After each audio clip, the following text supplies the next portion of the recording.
Okay.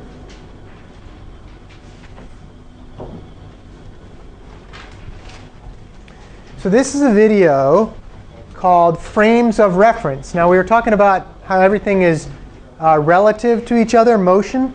This talks all about this. And these guys are two professors from like way back. Luke, could you hit the lights? I'll hit this light too.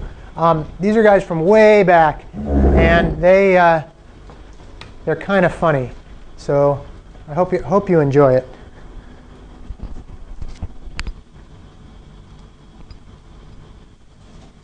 There's your pendulum, by the way.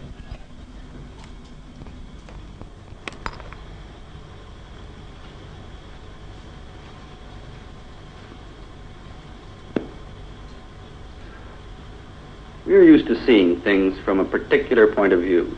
That is, from a particular frame of reference. And things look different to us under different circumstances. At the moment, things look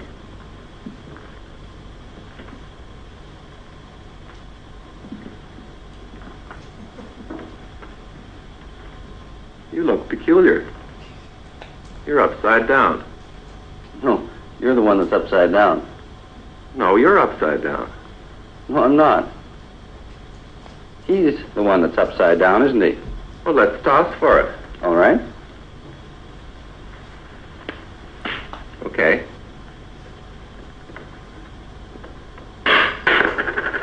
You lose. He's the one that's really upside down. You better come into my frame of reference now.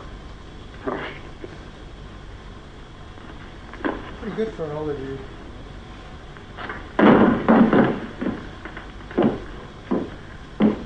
My frame of reference was inverted from what it usually is. That view of things would be normal for me if I normally walked on my hands.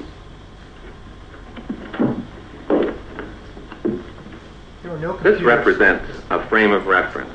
Just three rods stuck together so that each is at right angles to the other two. Now I'm going to move in this direction.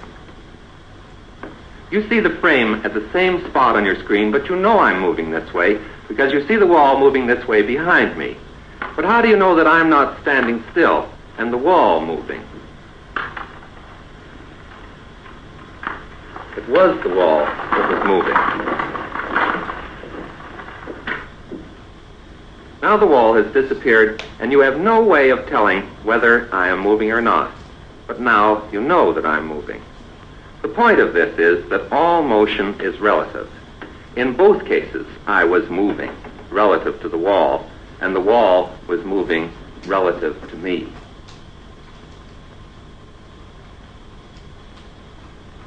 All motion is relative, but we tend to think of one thing as being fixed and the other thing as being moving.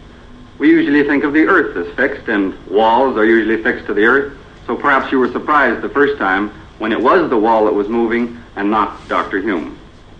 A frame of reference fixed to the earth is the most common frame of reference in which to observe the motion of other things. This is the frame of reference that you're used to. The frame is fastened to the table.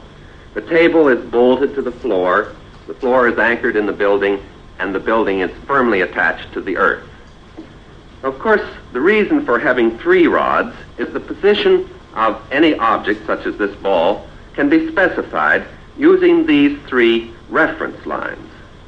This reference line points in the direction which we call up, which is a different direction here than it is on the other side of the earth. And these two reference lines specify a plane, which we call horizontal or level.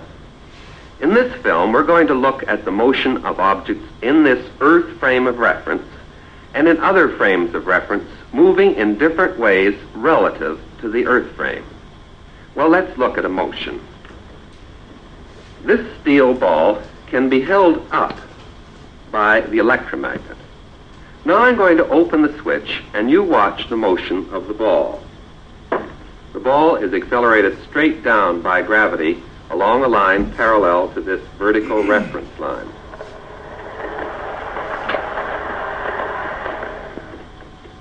As you can see, the electromagnet is mounted on a cart that can move. And I'm going to do exactly the same experiment that Dr. Hume did, but this time while the cart is moving at a constant velocity. The cart is pulled along by a string which is wound around this phonograph turntable, and that pulls it with a constant velocity.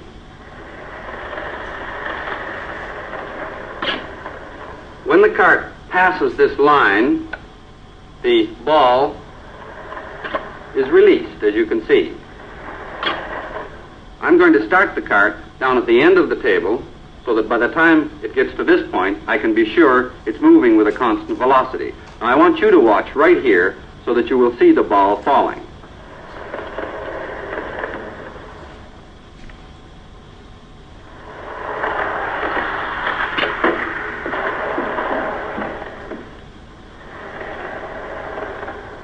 I think you can see that the ball landed in exactly the same position that it did before when Dr. Hume did the experiment with the cart fixed. But this time, the ball could not have fallen straight down. Let me show you why. The ball was released at that point. If it had fallen straight down, because the cart moves on in the time that it takes to fall, it would have landed back here somewhere. But it didn't. Now I'm going to do the experiment again.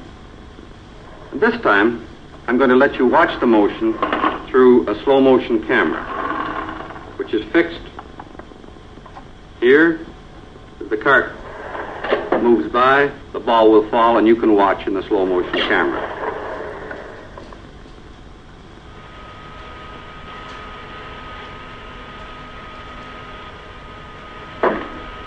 I'll show you this again. This time there will be a line on the film so that you can see the path. I think that you can see that the path of the ball is a parabola. But all of this has been in a frame of reference fixed to the earth. How would this motion look in a frame of reference which was moving along with the cart? Frame of reference like that. Well, so that you can see what it looks like, I'm going to fix this slow motion camera so that it moves with the cart. Like this. I'm going to do the experiment again.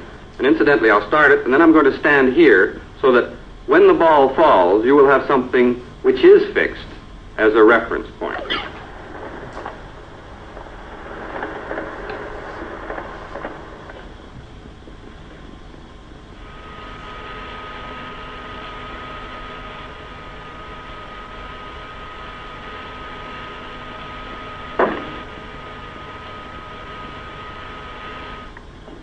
In the moving frame of reference, I think you could see that the path of the ball is a vertical straight line. It looks exactly the same as it did before when Dr. Hume did the experiment with the cart fixed. If we were moving along in this frame of reference and we couldn't see the surroundings, then we wouldn't be able to tell by this experiment that we were moving at a constant velocity. As a matter of fact, we wouldn't be able to tell by any experiment that we were moving at a constant velocity. I'm going to do the experiment once more. And this time, I'm not going to stand here behind the ball as it falls so that you won't have any fixed reference frame. See if you can tell if it's moving.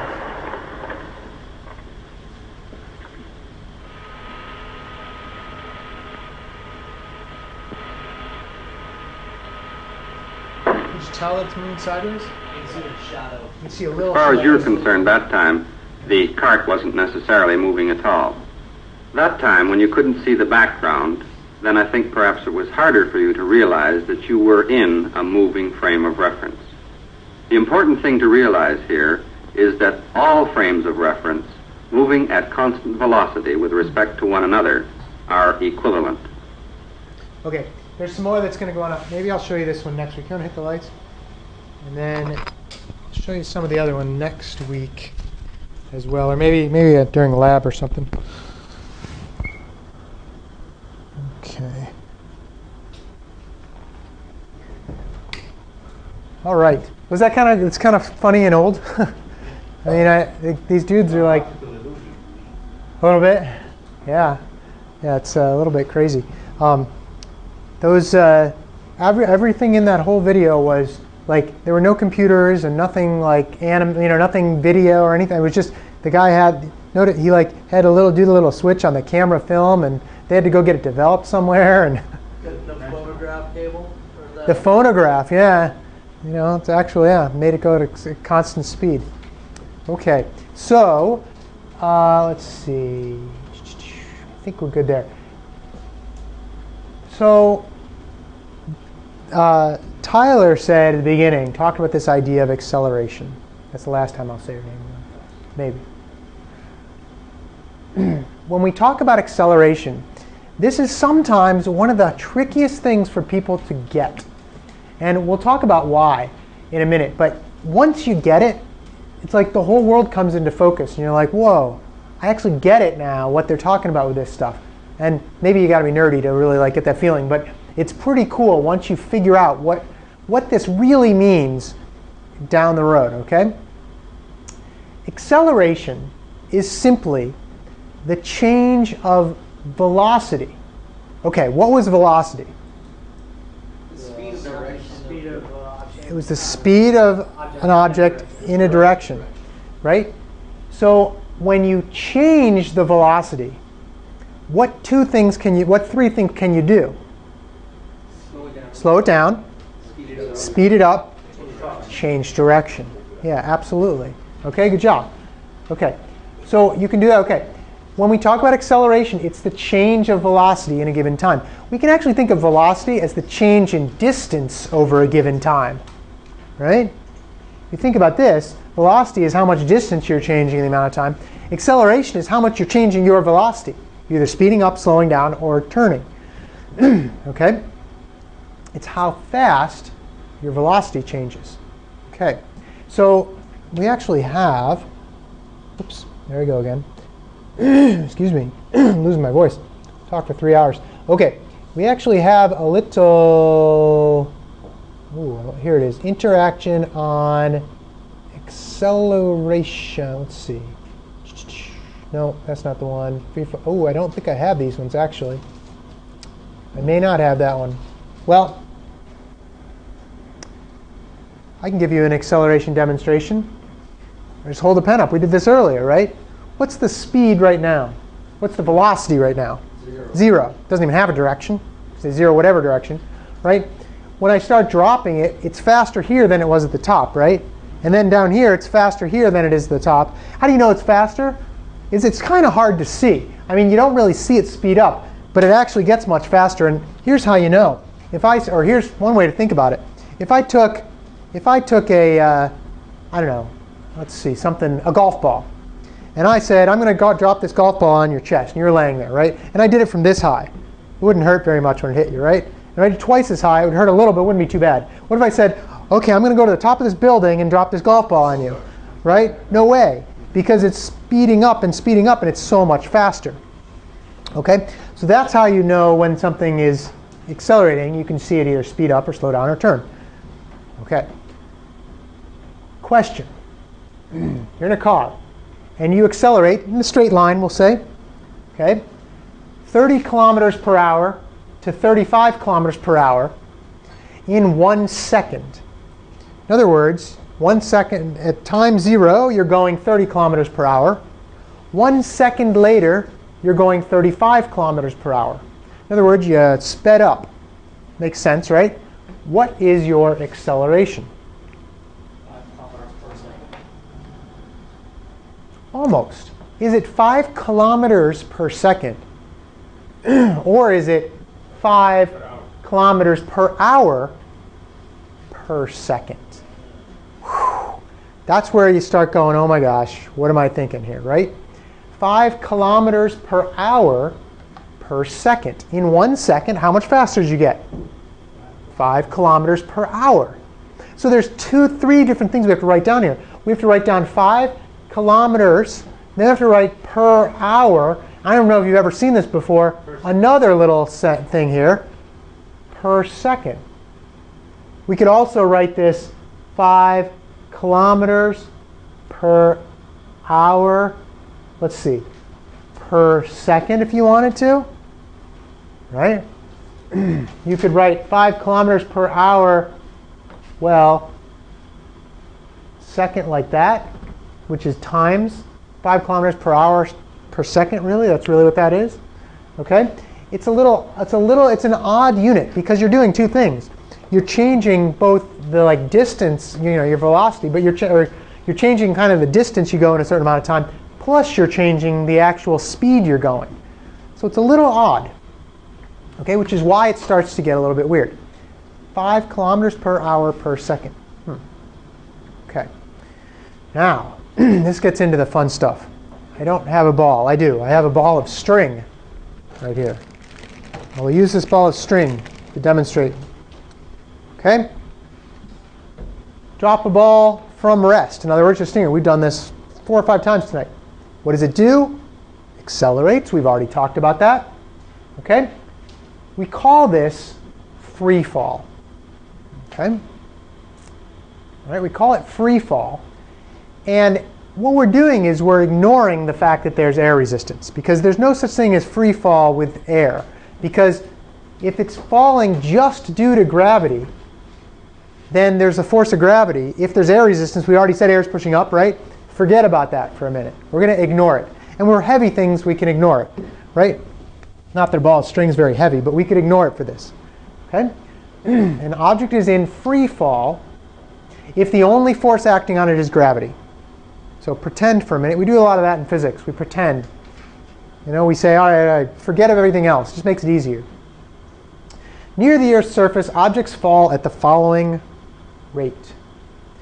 9.8 meters per second every second. Okay? And remember what we did earlier with 4.9? We're just rounded it to 5 or rounded it whatever. Or 9.8 newtons, rounded it to 10. We're going to do the same thing here. Just remember this number. 10, well, this whole number. 10 meters per second per second. That is the acceleration because of gravity close to the Earth. Yeah, Tom. Doesn't an object reach terminal velocity though? Ah, what did we say we were ignoring? Air. If we didn't ignore the air, and we won't, later we won't ignore the air, and we'll have to think about that. But for now, forget about the air, so there's no terminal velocity. If you were to go up as high as you could and drop it on the moon, if you were to go 100 miles above the moon and drop the ball, it would keep accelerating all the way until it hit the moon, right? Keep speeding up, so it'll be going really fast, even though there's not as much gravity, really fast. Okay, all right, 10 meters per second per second. Here's how we write this. A little odd. We say the change in speed over the time, 10 meters per second in 1 second. Now we're using seconds twice. Isn't that a little weird? It seems a little weird. Before we were using kilometers per hour per second. Now we're saying 10 meters per second every second. We actually can do this. What's x times x? X squared. We're going to do the same exact thing with our little seconds here. The acceleration is 10 meters per second squared. Now, if I wanted to make this, if I wanted to be kind of mean, if I gave you a test and you said the acceleration was 10 meters per second, I'd mark it wrong. It's not 10 meters per second. It's 10 meters per second squared. I once taught physics next door to a chemistry teacher, and she had a policy that said, if you don't put the units on there or they're wrong, 0 for the entire problem, which I always hated because really that's kind of a jerk move. But anyway, could do that, right? Because really, the acceleration is not 10 meters per second. That doesn't make sense. That's how fast, so that's the speed or the velocity. The acceleration, 10 meters per second, or 10 meters per second squared. What does that actually mean? I go up to the top of a building and I drop a rock, or this stapler. It's a little heavier. Right when it starts, how fast is it going? How fast is it going with speed or velocity? Right when I drop it. 0 meters per second. Makes sense, it's not moving, sitting there. I drop it. 1 second goes by. How fast is it going? 10 meters per second. Okay. 1 second later, how fast is it going? 10 meters per second squared. Oh, no. See, this is where it gets a little confusing. You really got to pay attention to this. After 1 second, it's going 10 meters per second. After 2 seconds, it's going 20 meters per second. Every second, it increases by 10 meters per second. 10 meters per second squared, right? So I know this is a little odd, but you got to think, after 3 seconds, 30 meters per second. After 4 seconds, 40 meters per second. That's not hard, right? You just got to think, okay, that's how fast it's going. We'll talk about how far in a little bit. That's even trickier. I mean, not hard, but just a little weird to think about. Okay, so we get that. Okay, how fast it accelerates. We call this acceleration of gravity, we call it g, little lowercase g. But if I ask you, what does g stand for? Please don't say gravity. That's not what it stands for. It stands for the acceleration because or due to gravity. And I only get annoyed by that because almost as annoying as Eric falling asleep again. Stand up if you have to, man. You're just going to miss this stuff, that's all. The acceleration is 10 meters per second per second. G stands for an acceleration, not gravity. Just don't tell me gravity, because you got to get the remember, this is conceptual physics, not much math. You can add 10, 20, 30, not much math, right? But you got to tell me the right unit. Okay. Near Earth. We already talked about this. Okay. Forget about this column for a second. The velocity acquired at 0 seconds, how fast is it going? 0. At 10, 20, 30, 40, 50. Okay. Now, I'm going to stand in front of it and blind myself. After 1 second, how far has something fallen? How far? Yeah. 0. No, after a whole second. I drop it 1 second later. 5. Okay. We got to think about this for a sec. What did you say? I read the shirt. You read the shirt. Oh, you did read my shirt. Okay. It's also I didn't want to. Now, this may seem a little odd. After 1 second, it's only fallen 5 meters, as it turns out. It's sped up to 10 meters per second. It means that's how fast it's going at the end. If you were to go a constant 10 meters per second for a whole second, how far would you go? 10 meters, right? Are we going a constant 10 meters per second? At the beginning, how fast are we going? At the end, how fast are we going? 10 meters per second. After 1 second, we start at 0 to 10. What's the average of 0 and 10? That's how far you go, because you're averaging 5 meters per second. And if you're averaging 5 meters per second for an entire second, how far did you go? 5 meters. Whoa, okay. Mind-blowing, right? This is like mind-blowing stuff. Okay. 20 is a weird one because it happens to be the same, but we can use the same argument. Okay? In 2 seconds, what's your average if you go 0 to 20? What's your average in 2 seconds? 0 and 20, what's the average? 10. 10 meters per second average. Remember we used a little bar at the beginning? Average is 10. How long did it take you to go 2 seconds? How long is 2 seconds? 2 seconds, right? What is 10 times 2? 20 meters. That's why it's 20. It happens to also be 20 meters per second. Let's do the next one. Okay, you ready for this? Mind-blowing stuff. 3 seconds goes by. How much time is it? 3 seconds. Okay. After 3 seconds, after 3 seconds, how fast are you going? Okay. Okay, if you're going 30 after 3 seconds, what's your average from 0? 15. So your average velocity is 15 meters per second. What's 15 meters per second times 3 seconds? 45 meters. What's it say on the chart? 45 meters. Okay. Is it starting to make sense? It's mind-blowing. It really is. The first time you see it, you go, oh my gosh, everything I thought I knew about the world, totally different. Yeah, exactly. Exactly. So, exactly, just like the video. Okay, so that's the kind of thought we have to kind of go through when we're thinking about these things, okay? We can come up with a formula for this. In fact, that could be one of your homeworks. I'm not going to make that your homework. You could come up with a formula.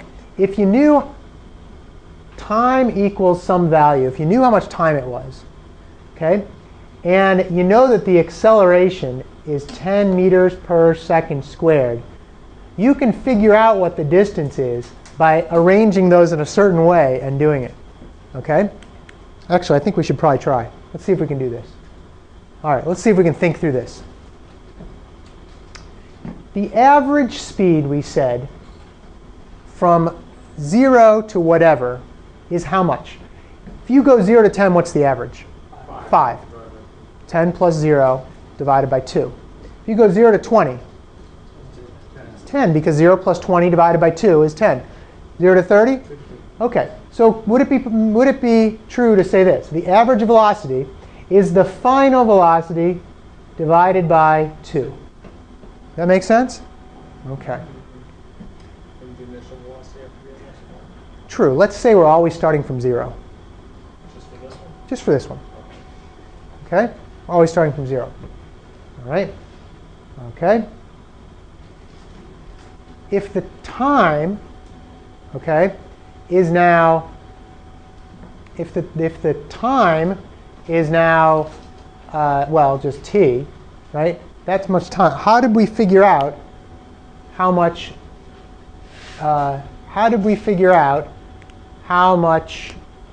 what was it? How much, well, we're trying to find distance. If we want the distance, what did we say it was? It was the average velocity times the time, right? Well, this is actually, we didn't quite get this right. Okay? It's not quite the average, right? It's the final, which is what? The final velocity, we said, was how much? Well, yeah, the final velocity is fine. How do we find out what the final velocity is? If we know how many seconds we've gone, what did we say we did to find out what the final velocity was? Let's say we're going 2 seconds. What's the final velocity? 20. What's the final after 3? 30. What did you say it was? The final velocity is 10 times the, sorry, you're right. It's 2 times the time. I'm sorry, not 2. What did we say it was? It was 10 times the amount of time. Okay. So now, if we replace this in here like this, right? 10 times the amount of time, 5 times. right? 5 times, which equals 5 times t, okay? And we replaced that with the 5 there. 5 times t times t. What does that give us? 5t squared, right? Okay, so let's see if that works out. How much time after 1 second? 5. 5 times 1 is 5. After 2 seconds, what's 2 squared? 4. What's 5 times 4? 20. Good. 3 seconds. What's 3 times 3? 9. What's 9 times 5? 45. So we've actually figured it out. Now, the one thing that we can add to this is we say, what if we go to Jupiter or something, it's a different value for g, right? We end up saying, well, t, how did we get the 5? Let's just leave that as g instead of 10, right? So then what that would do is that would make this one, instead of 5, that would be g over 2. Distance equals, we can pull that out, 1/2 times g times t squared. Now, all that work to figure out this little formula that tells us this. Well, that's great though. If you know that formula, you don't have to do any of this average business at all. You do have to know that you start from rest, start from 0, but then you can just apply this formula, and we can find 125. 5 seconds goes by. What's 5 squared? 5 squared, 5 times 5 is 25, times 10, 250, divided by 2, 125. You can do this all the way up to whatever. Okay? Again, with air resistance, it would never work quite like this, but this is the way we can figure it out. Okay? All right. So, again, that was pretty much the most math we'll ever do in here. Okay. All right. What's that? There you go.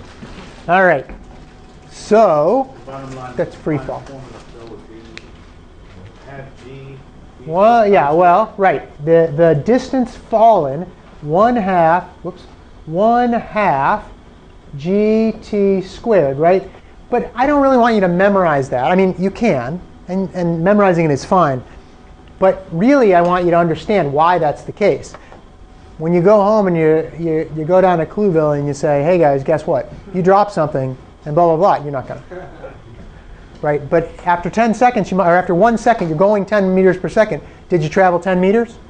No, in average, you only went 5 meters. Because, I mean, your speed averaged 5 meters per second. So you went only 5 meters. So it's things like that that, again, mind-blowing stuff. Okay. When something's in free fall, 10 meters per second, no matter whether it's going straight up or straight down. Whoa, that's mind-blowing too. Think about this. When I throw the ball of string up in the air, right? Well, it leaves my hand at some speed. Well, then what does it do? It goes dunk, dunk, dunk, dunk, dunk, dunk. And then what happens at the top? How fast is it going? 0 again, right? And then it starts falling again.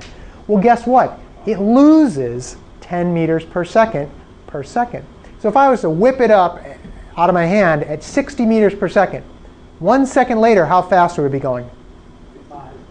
62, 50, right? You're right, 50, and then 40, 30, 20, 10, 0. What's the acceleration the whole time? 10 meters per second, slowing down, right? And acceleration is, we call it deceleration sometimes. But really, its acceleration is slowing down or speeding up, just changing direction. Here's the mind-blowing one. OK, it leaves my hand. The acceleration is 10 meters per second downwards. 1 second later, 50 meters per second, 10 meters per second downwards. 40, 30, 20, 10, 10 meters per second downwards. At the top, what's the acceleration? 0. If the acceleration was 0, if I threw the ball up, wouldn't it go, whoop, and just hang out up there? And we all look at it and go, now what, right? It's just hovering. There's got to be an acceleration. It's still, how far? How much acceleration? 10 meters per second squared. Here's another test question for you. At the top of a path, when you throw an object in the air, what's the acceleration? And half of you guys are going to say 0, and I'm going to mark you all wrong. And the other half, you're going to go 10 meters per second squared, except the one guy's going to say 1 or something crazy. But right, most of you guys are going to get it right. Half of you guys are going to get it wrong. Well, whatever. You're going to get some, but the acceleration is still there. Again, it comes back to calculus a little bit, in that you have to decide how things change. Does it stop changing just because it changes direction? No. So the entire time the ball is in the air, even when it's right at the top, it's still got an acceleration. When you hold it up there, no acceleration. But the instant I let it go, it's accelerating at 10 meters per second per second. Okay? So basically the start and stop is 0? When it starts and I let it go, the instant my fingers come off that, it's accelerating at 10 meters per second, right? But only when I let it go. Like right now, no, but I'm holding my forces on it, pushing up, my thumb is pushing up, right? So yeah, but only when it's not being touched by any other force, 10 meters per second, even if it's at the top. When it goes at the top, there's a point at which it goes dink and stops moving, but still accelerating. Okay, that's another one. Stops moving, still accelerating. Whew. Okay. There is a, let me give you this. Let me just give you this right now. On the sheet I gave you. I think you, let's see. I think you have enough information to do the back page, which is only A, B, C. Don't do it right now. That will be, actually, let's do this. Try to do the last 2 pages, okay? Not the first 2. We already did a little bit. Just the last 2. Try to do that. If you can't get it, that's okay. Well, the first thing we'll go over next week will be that, okay? But we'll do that. All right, and guess what? Looks like we're done. So here's what we're going to do. Okay, I've got some, actually have you for 5 more minutes. I know, it's so tiring. One of the problems with doing this is you've worked a whole day and now you go to 3 straight hours of class. It's a little crazy. I think people tune out after like an hour. Let's see if I can do this. Okay, we'll just do a couple of these until it's time to go. So, but anyway, everybody got your homework? Besides the reading, your only homework is to do the last 2 pages on this. If you can't do it, either email me, get together with somebody else in the class, or just try the best you can. But I don't want to see blank pages. You can have like filled in stuff, or if you don't understand it, go, I don't really get this. That's all. Okay, question. Force of gravity on a body is the body's Mass, weight, density, or all the above? Force of gravity. Weight. Okay, remember it's a force and it's on the body. So yes, the answer is weight. Okay, next. These are the kinds of questions you'll see on the test. Not much math, just very conceptual. That one wasn't that hard. What's the mass of an object? When the mass of an object is compared to the volume, we actually did not talk about this. I'm not sure why. But it's called the density. Okay, that's how dense. Maybe I did mention it, barely, briefly. Okay, density. Yeah, that's right. I know, of course. Okay, when we say that 1 kilogram weighs 10 newtons, do we mean that 1 kilogram is 10 newtons? If that's true at the Earth's surface, it's true everywhere, or the mass and the weight are the same? Sorry, who said it? B. Does 1 kilogram weigh 10 newtons on the moon? No. Does 1 kilogram weigh 10 newtons in outer space? No. It's 0 in outer space. Good. Okay. Next, the mass of 1 kilogram of iron. Is it more or less or the same on the moon or everywhere? The same everywhere. We're talking about mass. Mass is always the same. So the mass of 1 kilogram is the same on the moon. Got that? Same. Same. Yeah. All right. Okay. This is a tricky one. A pair of 3 Newton and 4 Newton forces cannot have a resultant. We didn't talk about the resultant, but that was when you added or subtracted. 3 and 4 cannot have a resultant of what? 0. Yeah, because if you're going 3 this way and 4 this way, how do you get to 0? You can't. You can't add or subtract to 0. Can you get to 7? Yes. Same direction. They're the same direction. Can you get to 1? Opposite directions. Can you get to... No, it can't be any. Okay, so we got that. Good. All right. Next. A pair of 8 and 12 can have a resultant of what? A little different.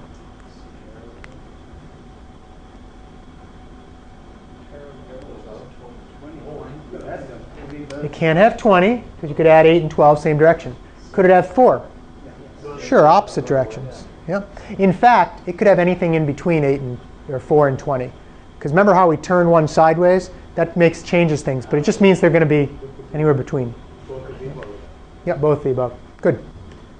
All right. Okay. The equilibrium rule. Okay, we really didn't talk about this one too much, but we did actually. That little thing means sum. Means it's a sigma. Means sum. Means add them all together. The net force, which we talked about. Equilibrium applies to. Does it apply when things are at rest? If it's just there, is it in equilibrium? In other words, net force of 0. Okay. If it's uniform motion, means it's not changing. If the book was sliding across the ice, would it be a net force of 0? It would. It would, right? Because, remember, inertia says that an object doesn't need a force to keep moving. Okay? These are the concept ideas that we got to get in our brain. Okay. We got both of the above. Okay. When it says uniform, does that mean constant? Means constant, yeah. I don't know why, yeah, we didn't really talk about it. Okay. Here's an interesting one. You stand on 2 bathroom scales, right? So there you are. 1 scale there, 1 scale there. Okay, you could do this at the gym because there's 2 scales right next to each other. Okay? One weight, in other words, you're leaning on this one a little bit more. What do the 2 scales read? Any idea? We didn't really talk about this. What's that? You'd think so, but you're leaning a little bit more on one. The one that you're leaning more on. Try to go to the gym. It's a little tough because they've got the bar weights, but if you set it up so that you're standing both in the same, and then you lean over to one weight goes dunk, and the other one goes dunk, lifts up. It's kind of cool. Okay. Okay. So let's see what. Oh, sorry, I didn't read the question. One weighs more than the other. One is a different value, but they do add to equal your weight. You're right. Okay. Nobody kept me honest. It's time to go. I will see you guys, what, Saturday? Same time? Okay. Read the chapter. Try the last 2 pages of this. Or I guess is it 2 chapters? Yeah, it is. chapters 2 and 3. They're short. They're actually relatively short. Okay? What's that? Relatively. Everything's relative. Okay, good job, guys. Nice to meet you all.